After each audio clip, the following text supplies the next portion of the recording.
인사하겠습니다. 감기 조심하세요. 그대는 나의 용기 하시겠습니다. 시작. 예. 가슴에 손을 얹고 함께 고백하시죠. 하나님은 우리의 예배를 기뻐하심을 믿습니다. 하나님은 우리의 예배 가운데 임재하심을 믿습니다. 하나님은 예배를 통해 가장 확실하게 말씀하심을 믿습니다. 아멘. 한국에 5대 빵집이 있습니다. 첫 번째는 대구에 있는 삼성빵집입니다. 1959년에 만들어진 빵집이고요. 통옥수수빵이 아주 유명한 집이지요.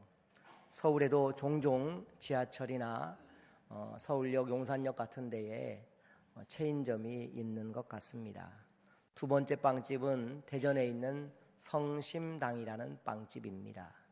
튀김소보루가 아주 유명하고요. 1956년에 만들어진 빵집, 아마 이 중에도 가보신 분이 계실 것 같습니다. 줄을 많이 서 있지요. 12월 23일부터 25일까지 판매하는 케이크 때문에 그렇습니다. 한 사람이 2개밖에 살 수 없는 케이크 때문에 사람들이 저렇게 지금 줄을 서 있는 모습입니다. 세 번째 빵집 서울에 있습니다. 태극당이라는 빵집이고 1946년도에 만들어진 빵집입니다. 이 빵집은 사라다빵, 모나카 이런 게 아주 유명하고요. 동대 입구역 2번 출구, 여러분 잘 아시는 장충체육관 바로 맞은편에 있는 빵집입니다. 네 번째 빵집, 아주 잘 아는 빵집이죠. 가까운 군산에 있는 이성당이라는 빵집입니다. 어떤 목사님이 같이 갔는데 사모님에게 문자를 남겼어요. 이성당에서 빵 좀 사게 할게. 그랬더니 사모님이 뭔 빵을 성당에서 사오냐고 이렇게 물어보더래요. 그런데 저 빵집은 매일 저렇게 줄을 서 있습니다. 놀라운 일이지요. 우리나라 최초의 제과점입니다. 1945년도에 만들어진 빵집입니다. 저기 있으면 저 정도 줄이면요, 저 맨 뒤에 있는 사람쯤 되면 대략 1시간 반에서 2시간 정도 지나야 빵을 살 수 있습니다. 그런데도 사람들이 기다립니다. 우리 교인들에게만 좋은 팁을 제가 하나 드립니다. 줄 서지 않고 저 집 가서 유명한 야채빵, 단팥빵 살 수 있는 비결입니다.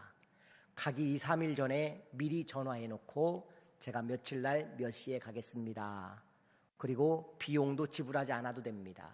가서 현장에서 지불하면 줄 서지 않고 박스로 바로 받을 수가 있습니다. 아주 좋은 팁입니다. 여러분이 별로 고마워하지 않는데요. 이거 고마워하셔야 하는 팁입니다. 이 빵집 워낙에 유명하고요. 그 다음에 마지막 빵집입니다. 순천에 있는 화월당이라는 빵집입니다.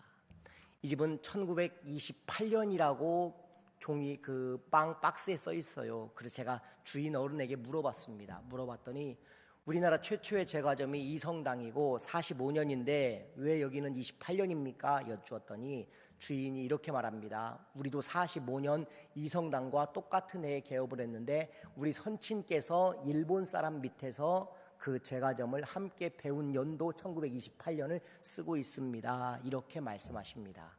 이 집은 재미있게도 메뉴가 딱 2가지입니다. 하나는 카스테라 볼, 그리고 또 하나는 모찌. 저거 딱 2개만 팝니다. 5군데의 빵집을 알려줬는데 저는 개인적으로 마지막 소개한 이 화월당 빵이 제일 맛있습니다. 제 개인적인 소견, 지극히 개인적이라는 거 말씀드리고요. 여러분, 제가 이 빵집들을 다 가봤을까요? 안 가봤을까요? 가봤죠. 오늘 설교하려고 다 가봤습니다. 오늘 설교를 위해서 싹 다 가봤습니다. 그 외에도 유명한 빵집들 많이 가봤습니다. 광주의 궁전제과, 크롬빵 만드는 저기 목포의 제과점, 제주도의 어머니 손 제과, 아주 오래된 제과점들을 제가 많이 다녀봤는데 대체로 제가 소개해드린 게 굉장히 역사성도 있고 가장 오래된 빵집들로 우리나라에서 알려져 있습니다. 그런데요, 또 재미있는 빵집이 있습니다. 어떤 빵집이냐면 상미당이라는 빵집입니다. 1945년도 10월 28일 날 황해도 웅진에서 만들어진 빵집입니다. 그런데 이 빵집이 그 다음 1948년에 자리를 어디로 옮기느냐? 서울로 옮겨서 다시 개업을 합니다. 그리고 11년이 지나서 1959년에 기계화된 빵을 찍어내기 시작합니다. 그게 우리나라 최초였습니다. 삼립빵집, 삼립제과입니다. 그리고 그 제과점이 바뀌어서 뭐가 됐느냐? 그 정신을 그대로 이어받은 빵집이 바로 파리 바게스 이런 데입니다. 요즘에 뭐 워낙에 여기가 시끄러운 데라서 참 좀 안타깝기도 하고 좀 화도 나기도 하지만 어쨌건 우리나라 빵의 역사가 대략 이런 것 같습니다. 그런데 다 먹어봐도 그래도 제일 좋은 빵은 어디 빵이냐 물어본다면 우리 동네 빵집이 최고다라고 말씀드리고 싶습니다. 여러분, 전주에도 유명한 빵집이 있지요. 혹시 아실지 모르겠습니다. 백일홍 찐빵 혹시 들어보셨습니까? 아주 유명하지요. 저는 그 빵 너무너무 좋아합니다. 외지에서 오시면 손님들 모시고 가끔 백일홍 찐빵 집을 가서 그 빵을 사드리면 너무너무 좋아하세요. 아직 못 드셔보셨다면 인생을 굉장히 서운하게 사시는 겁니다. 또 맛있는 빵집이 있죠. 여기 가까운 데 있습니다. 근데 이 빵은 정말 숨은 맛집입니다. 바로 여기 편의점 옆에 있는 우리 교회가 가끔 간식으로 이용하는 찐빵집입니다. 이 빵 드셔보신 분 아시죠? 맛이 있나요? 예, 진짜 맛이 있어요. 어제도 먹었습니다, 저는요. 바로 옆에 편의점 옆에 가면 있는 찐빵집인데요. 그 집 찐빵이 아주 맛있습니다. 한번 이용해 보셔도 괜찮을 것 같고, 효자동 교회에서 왔다 그러면 뭐 서비스는 전혀 뭐 주는 것 같지는 않습니다. 근데 잘 아세요. 우리 교회를 잘 아십니다. 그리고 또 하나 빵집, 우리 가까운데 또 여기 이중현 제빵소, 이 집 빵도 굉장히 맛있죠. 뭐 다들 칭찬들을 또 많이 하시더라고요. 마을에 이런 빵집이 있어서 좋은 것 같습니다. 오늘 빵 이야기를 하는데요, 이스라엘 빵도 좀 제가 소개하려고 합니다. 지난주에 제가 제일 유명한 이스라엘의 빵집 샤밧 레헴에 가서 빵을 좀 우리 교인들에게 보여주고 싶어서, 좀 사드리고 싶어서 직접 가려고 비행기 예약까지 다 했는데 못 갔습니다. 하마스와 전쟁 중이라서 제가 포기를 하고 서울에서 이스라엘 빵을 진짜로 튀르키예 밀가루, 유기농 밀가루를 가지고 만드는 이스라엘 빵 만드는 데가 있어서 그 집에 빵을 공수받았습니다. 목사님이 그 빵을 만들고 계십니다. 목사님이 이스라엘에서 오랫동안 선교사 사역하시다가 한국에 오셔서 이스라엘 빵을 직접 만들고 계신 분이십니다. 첫 번째 빵입니다. 메짜라는 빵입니다.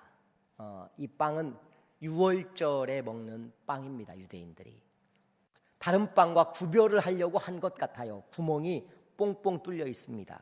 또 다른 빵이 있거든요. 이렇게 보면 이 빵은 비슷한데 구멍이 없습니다. 근데 이 메짜라는 빵은 무교병, 그야말로 누룩이 없는 6월절에만 먹는 빵입니다. 굉장히 중요한 빵이죠. 그래서 혹자들은 이렇게 표현해요.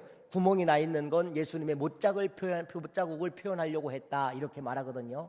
근데 그 말은 좀 틀린 말 같아요. 왜냐하면 유대인들은 예수님을 받아들이지 않기 때문에, 메시아로 받아들이지 않기 때문에 예수님의 십자가를 인정하지 않는데 그런 의미다라고 어느 분이 설명한 내용을 봤는데 이건 좀 틀린 것 같다. 다만 빵을 구별하기 위해서, 잘못 혹여라도 누룩이 들어간 걸 먹으면 안 되니까 그분들은 종교적으로 이 빵을 만들어낸 것 같습니다. 두 번째 빵입니다. 두 번째 빵은 피타라는 빵입니다. 이 빵이 유대인들이 가장 주식으로 매일 즐겨 먹는 빵입니다.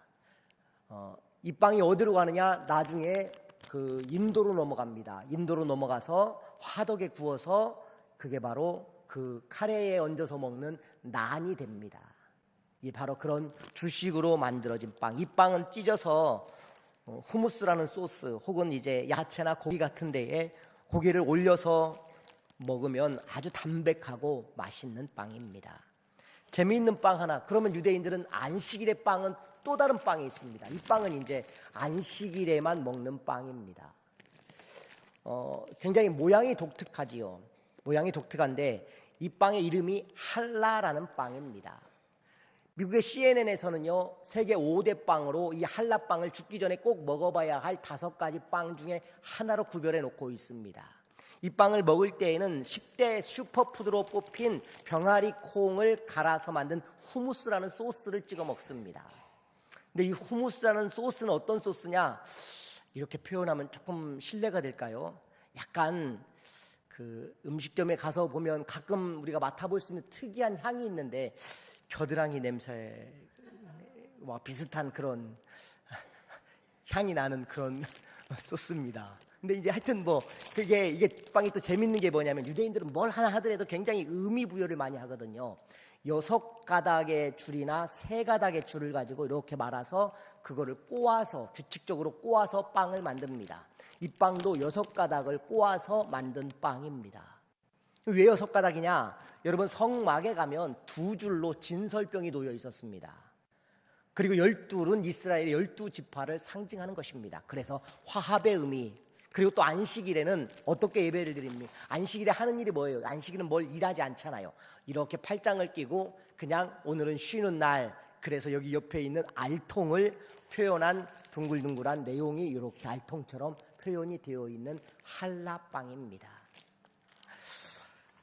오늘 나가시면서 이 빵을 여러분에게 맛볼 수 있도록 그야말로 딱 진짜 맛만 보게 하는구나 싶을 정도의 양만 3가지를 다 담아서, 그리고 후무스를 같이 소스를 넣었습니다. 후무스는 냄새를 한번 맡아보시고 또 이렇게 또 한번 해보시고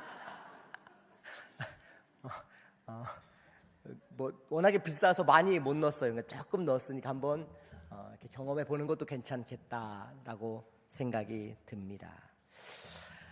대략 3종류의 빵이 유대인들이 즐겨 먹는 빵입니다. 그리고 종교적인 음식에 해당하기도 하지요. 성탄절 트리에 장식하는 4가지가 있었습니다. 사과와 꽃, 그리고 빵. 오늘 그 3번째 빵의 이야기를 합니다.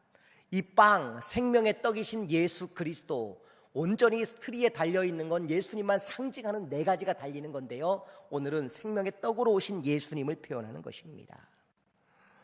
요한복음 6장에 보면 오병이어의 사건들입니다. 오병이어의 사건의 연장선상에서 오늘 생명의 떡에 대한 이야기가 다루어지고 있는데, 재미있게도 구약에도 그리고 신약에도 오병이어 사건과 비슷한 사건이 또 있습니다. 구약을 한번 살펴볼까요? 어디에 나올까요? 열왕기 하 4장에 보면 등장하는데 엘리사 선지자가 기적을 베푼 이야기입니다. 열왕기 하 4장 42절부터 44절까지 같이 읽어봅니다. 시작.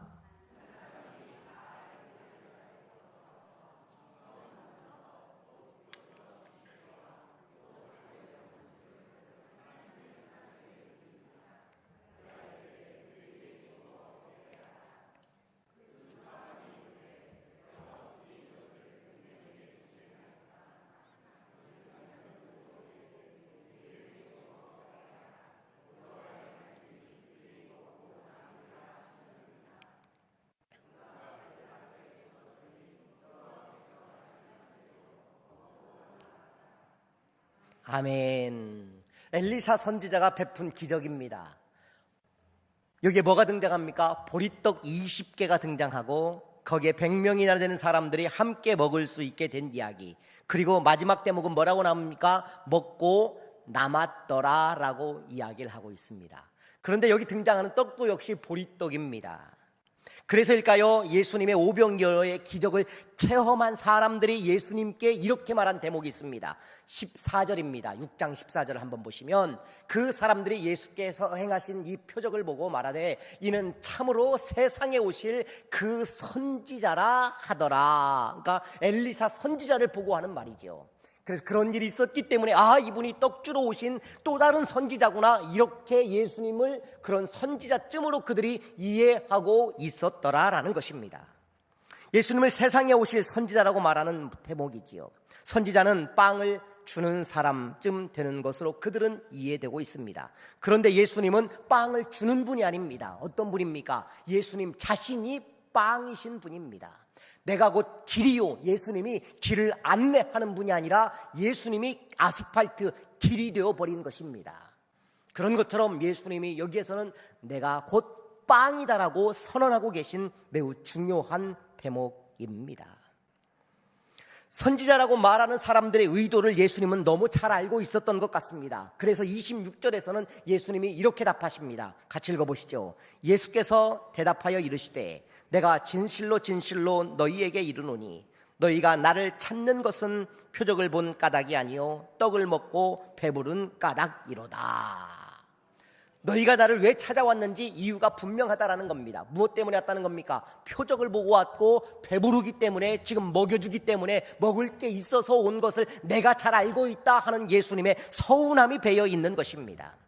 여러분, 우리가 그럴 수 있습니다. 표적 때문에 예수 믿는 사람이 종종 있습니다. 병이 나아서 예수를 믿는 사람도 있습니다. 어떤 사람들은 사업이 잘 된다고 하니까 예수를 믿어보려고 하는 사람도 있습니다. 그런데 그것이 본질일 수 없다라는 것입니다. 왜냐하면 예수 그분이 우리의 참 본질이어야 하기 때문입니다.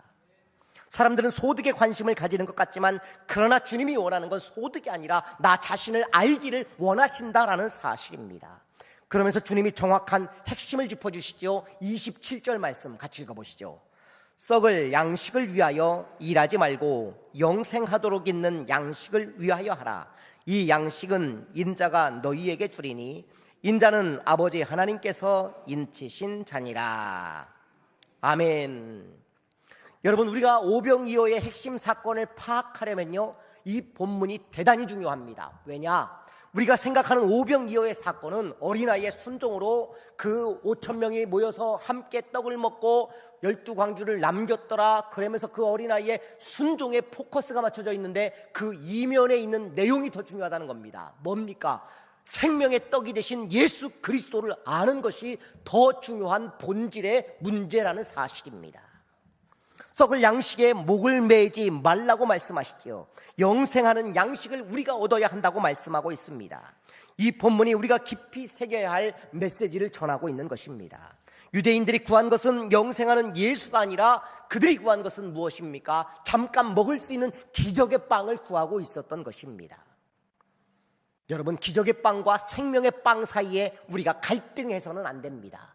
기적의 빵을 찾지 마십시오. 생명의 빵을 얻는 저와 여러분 되기를 주의 이름으로 축원합니다. 우리의 기도가 그렇거든요. 영생하는 빵이 더 귀한데도 불구하고 우리의 기도를 보십시오. 대부분 기적의 빵에 치우쳐 있습니다. 주님, 제 남편이 진급하게 해주십시오. 주님, 우리 아들 좋은 직장 허락해 주십시오. 주님, 우리의 사업이 좀 번창할 수 있도록 도와주십시오. 이런 기적의 빵이 아니라 영생하는 양식을 우리가 구해야 되는데, 그 영생하는 양식이 무엇입니까? 예수 그리스도라라는 것입니다. 예수님이 진짜 여러분 내 편이어야 합니다. 진짜 예수님이 내 편이 되면 우리에게 만족이 생기는 것입니다.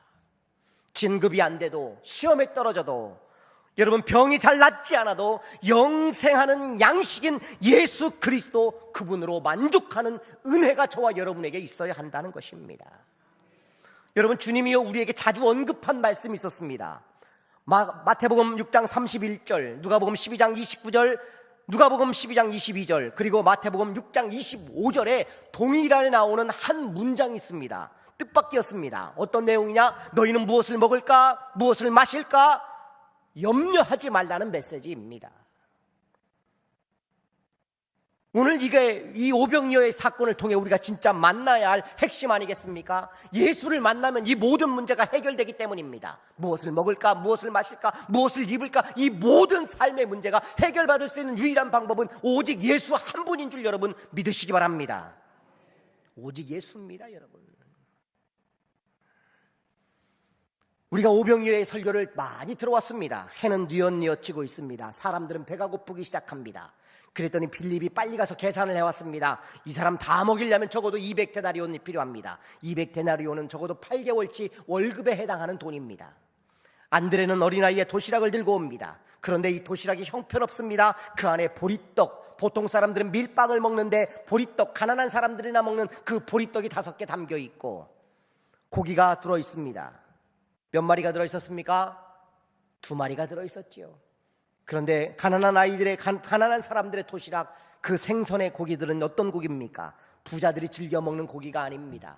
밖에 버려진 고기들, 어부들이 상품성 없는 가치 없는 고기들을 던지면 그것을 가난한 사람들은 주워다가 먹었다는 이야기입니다. 그런 도시락입니다. 어린아이가 그 도시락을 주님께 가져옵니다. 아무도 내놓지 않는 그 도시락, 이 아이는 내놓았습니다. 왜일까요? 상상이 필요하겠지요. 아무리 생각해 보아도 그 도시락을 내놓은 의도는 뭘까요? 딱 하나밖에 없습니다. 예수님이라도 드셨으면 좋겠다예요. 적어도 예수님이라도 좀 드시면 좋겠다라는 생각을 이 어린아이는 품었던 것 같습니다. 그래서 그 도시락을 내놓은 것이지요.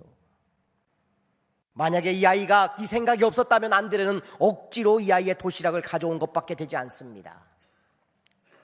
드리고자 하는 마음이 이 아이에게 있었기 때문에 이런저런 이런 마음으로 주님께 드렸습니다. 너무 소중한 마음입니다. 그런데 그럼에도 불구하고 그 이면의 핵심적인 주님의 의도는 무엇일까요? 내가 생명의 떡인 것을 알기를 원하신다는 겁니다. 오병이어의 사건은 그런 사건입니다. 단순히 우리가 예수님이 기적을 베푸셨더라 이 이야기에서 끝나버리면 안 되는 것입니다.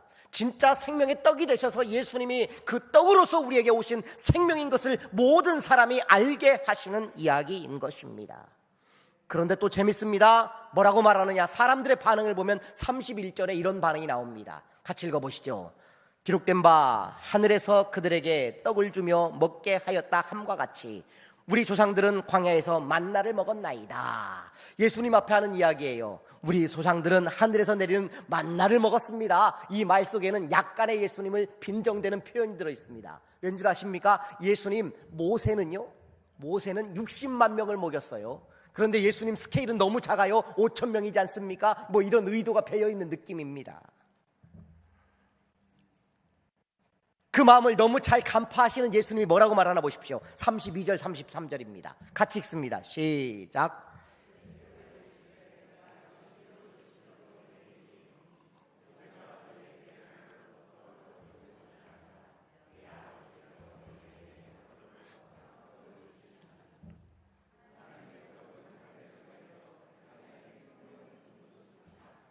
아멘. 모세가 너희에게 준 것이 아니라는 겁니다.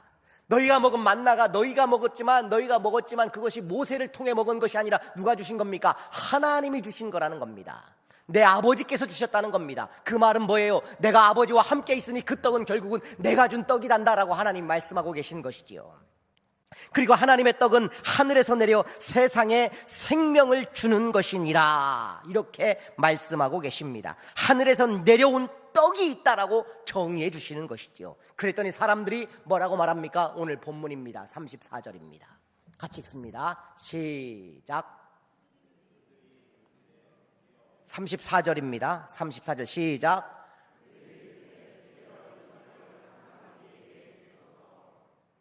아멘.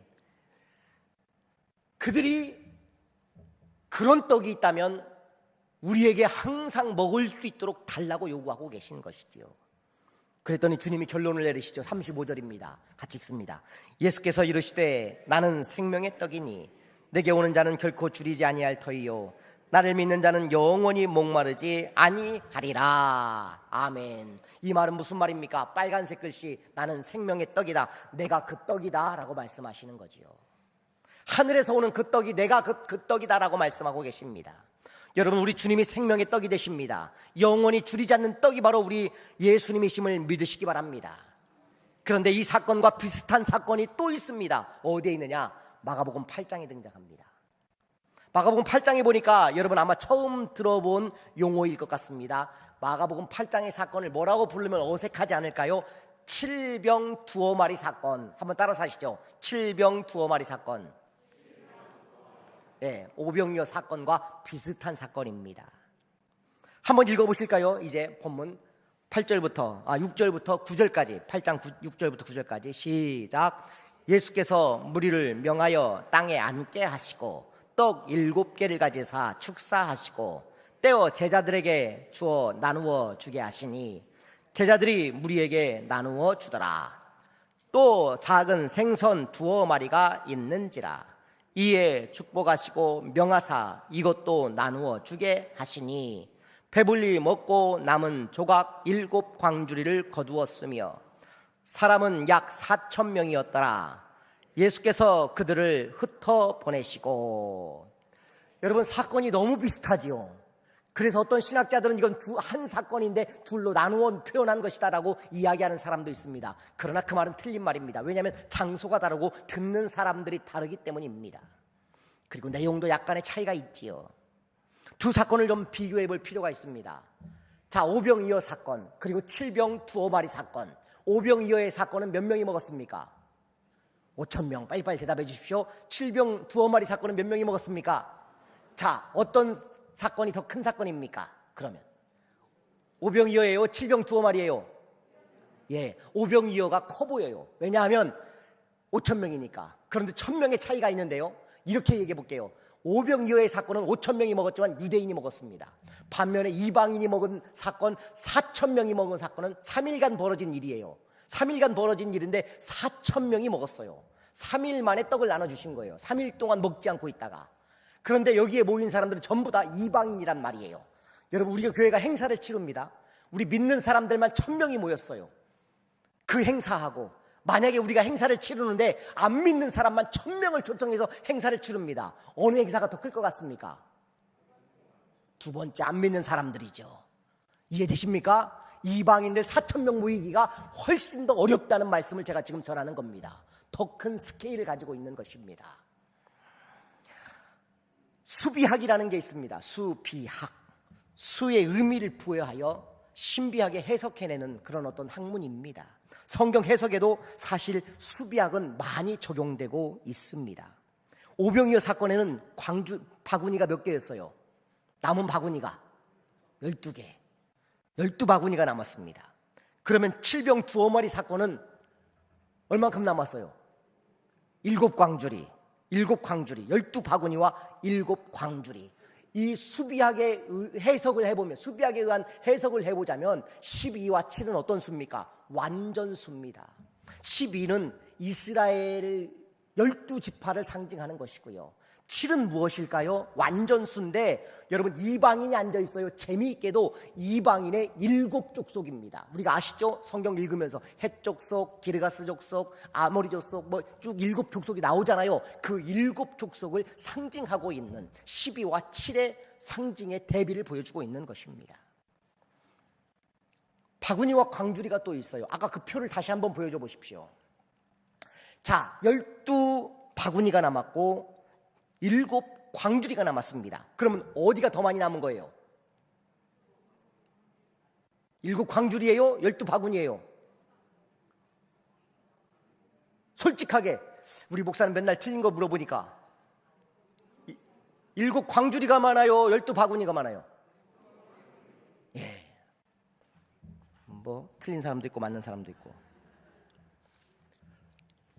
원어가 중요하겠죠. 원어가. 바구니라는 말은 코피노스라는 단어를 쓰고 있고요. 헬라 원어에 보니까 광주리라는 말은 스피리스라는 단어를 쓰고 있습니다. 이 스피리스라는 단어가 성경에 또 등장하는데 어디에 나오느냐? 사도행전 9장에 나옵니다. 9장 한번 보여주시겠습니까? 여러 날이 지남에 유대인들이 사울 죽이기를 공모하더니 그 계교가 사울에게 알려지니라. 그들이 그를 죽이려고 밤낮으로 성문까지 지키거늘 그의 제자들이 밤에 사울을 광주리에 담아 성벽에서 달아내리니라. 광주리에 누구를 담았어요? 사울을 담았습니다. 자, 광주리의 크기가 아시겠죠? 저게 광주리의 크기입니다. 그림 하나 더 보여줘 보십시오. 광주리와 바구니를 비교해 보는 겁니다. 12바구니는 저 조그마한 바구니 12개란 말이에요. 그 다음에 광주리는 훨씬 더 큰 광주리 7개가 남았습니다. 다시 물어봅니다. 12바구니가 큽니까? 7광주리가 큽니까? 그렇습니다. 7광주리가 훨씬 더 큰 스케일의 사건이었던 것이죠. 칠병 두어 마리 사건이 사실은 이방인들과 함께 설교하신 사건이 훨씬 더 큰 사건임을 우리가 기억하셔야 합니다. 그러면 왜 이렇게 이방인들에겐 더 많이 주셨을까요? 신기하지 않습니까? 이유가 있습니다. 마가복음 8장 3절에 그 답이 나옵니다. 만일 내가 그들을 굶겨 집으로 보내면 길에서 기진하리라. 그 중에는 멀리서 온 사람들도 있느니라. 여러분, 12바구니를 가지고 가면서 유대인들이 가까운 데서 왔으니까 가는 길에 다 나누어 먹은 요깃거리가 또 되는 거예요. 가는 길에. 그런데 이방인들이 모였어요. 그들은 거리가 훨씬 더 멀었단 말이에요. 훨씬 더 먼 거리에 온 사람들이 있었기 때문에 광주리에 더 많이 담아주신 거예요. 여러분, 너무 우리 주님의 따뜻한 마음 아닙니까? 너무너무 은혜되는 장면이에요, 이게요. 남아있는 12광주리, 남아있는 12바구니와 남아있는 12광주리는 돌려보내시며 따뜻함을 실어주시는 우리 주님의 간절한 마음이라는 사실입니다. 자, 이 두 사건을 왜 우리가 이렇게 비교해야 될까요? 예수님은 유대인뿐만 아니라 이방인에게도 영원한 떡이신 예수로 오셨다는 것입니다. 이방인에게도 동일하게 예수님이 생명의 떡이심을 우리에게 보이러 오셨기 때문에 오늘 저도 여러분도 예수 안에 있는 삶을 살고 있는 것입니다. 유대인들은요, 떡을 같이 먹어야 가족으로 인정합니다. 같이 떡 먹는 사이가 되어야 가족이 된단 말입니다. 우리 주님은 그래서 마지막 만찬에서 제자들과 한 게 뭡니까? 가족을 이루신 거예요. 떡을 떼어주시면서 가족을 이루신 거예요. 그리고 이방인들 4,000명을 앉혀놓고, 들에서 광야에서 5,000명을 또 앉혀놓고, 유대인들을 앉혀놓고 친히 떡을 나누어 주시면서 뭐라고 말씀하시는 거예요? 내가 너희의 가족이다 라고 말씀하시는 거예요. 내가 너희의 가족이다 라고 말씀하시는 거예요. 얼마나 아름다운 모습입니까? 내가 너희에게 빵을 주는 사람이 아니라 내가 너희의 빵이란다, 이렇게 말씀하고 계시는 것입니다. 니코스 카잔찬스키라는 분이 계십니다. 소설가인데요, 그리스도인 조르바라는 책을 쓰신 분이죠.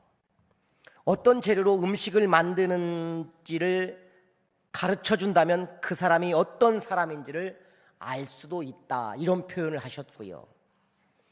그러면서 그는 세 부류의 사람을 이야기합니다. 음식을 먹으면 첫째로 비계와 똥만 만드는 사람이 있고, 둘째로 음식을 먹으면 좋은 일과 좋은 유머를 만드는 사람이 있고, 세 번째로 어떤 사람은 하나님께 영광을 돌리더라. 여러분은 어떻게 살고 계십니까? 여러분, 우리는 날마다 무언가를 먹고 살고 있습니다. 좋은 일을 하고 유머로 세상을 즐겁게 하는 일도 필요하겠지요. 우리가 먹고 살을 만드는 일도 중요할 것입니다. 그런데 먹고 살만 만들면 또 그것도 곤란하겠지요. 살만 만드는 분들, 그분들이 싫어하는 노래가 있어요. 아세요 혹시? 뚱뚜둥뚱뚱 만나면 좋은 친구, 뭐 이런 노래를 굉장히 싫어한다고 하더라고요. 그리고 이런 얘기하면 살살 이야기하라고 그래요, 그분들은요. 여러분, 하나님께 영광을 돌리는 삶을 우리가 살아야 하지 않겠습니까? 여러분이 기대하는 것은 기적의 떡입니까? 영생의 떡입니까? 어떤 이는 무리를 걷기를 기대하는 사람이 있습니다. 그런데 우리를 만드실 때 무리를 걷게 만들어진 존재가 아니라는 사실을 안다면 굳이 무리를 우리가 걸어야 할 이유는 없는 것입니다. 우리 스스로 땅을 밟고 사는 것이 기적이라는 것을 여러분 아셔야 되는 것이지요. 병에서 나은 것을 기적으로 아는 사람들이 있습니다. 그런데 우리가 살아있는 사람으로 걸어다니는 것은 왜 기적으로 생각하지 않습니까? 하나님의 은혜가 아니면 우리가 살 수 없는 것 아니겠습니까? 사람들은 지금도 여전히 떡을 떼어주는 분을 찾습니다. 밥그릇을 채워주실 어떤 사람들을 찾는 것만 같습니다. 그러다가 그 밥그릇이 채워지지 않으면 어떻게 하는 줄 아십니까? 66절 말씀입니다. 같이 읽어보시죠. 그때부터 그의 제자 중에서 많은 사람이 떠나고 다시 그와 함께 다니지 아니하더라. 여러분, 표적을 보여주지 않았더니 사람들이 떠나가더라는 겁니다. 빵을 주지 않았더니 사람들이 떠나가기 시작하더라는 것입니다. 사람들의 관심은 신적인 예수님의 능력에만 있다라는 게 문제인 것입니다. 예수님은 자신을 보여주고 싶어 하십니다. 내가 떡이다, 내가 영생하는 떡이다. 주님은 그렇게 우리가 이해하고 받아들이길 원하고 계신 것이지요. 여러분, 기적의 떡에 여러분의 마음을 빼앗기지 말고 영생하는 떡, 생명의 떡 예수 그리스도, 그분께 우리의 마음을 빼앗기는 은혜가 있기를 주의 이름으로 축원합니다. 기도하겠습니다.